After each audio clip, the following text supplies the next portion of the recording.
ស់ថ្លៃអើយ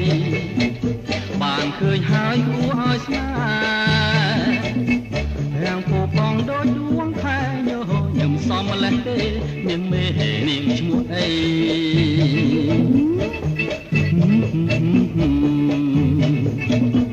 កុំខឹងណាស់នាងណាញៀងភក្ត្រាមកណាស្រីបងសូមថតរូបពិសីកុំខ្មាស់កុំហ៊ានអីប្រណីញញឹមភ្លាម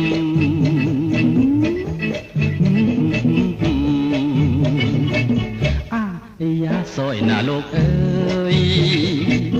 ថតបានហើយបានពីក្រោយ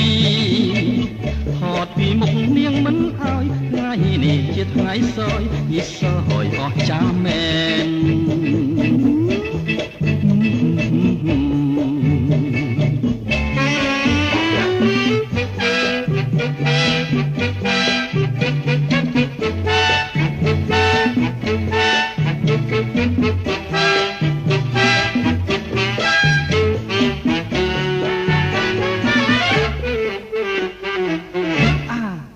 សយណាលោកអើយ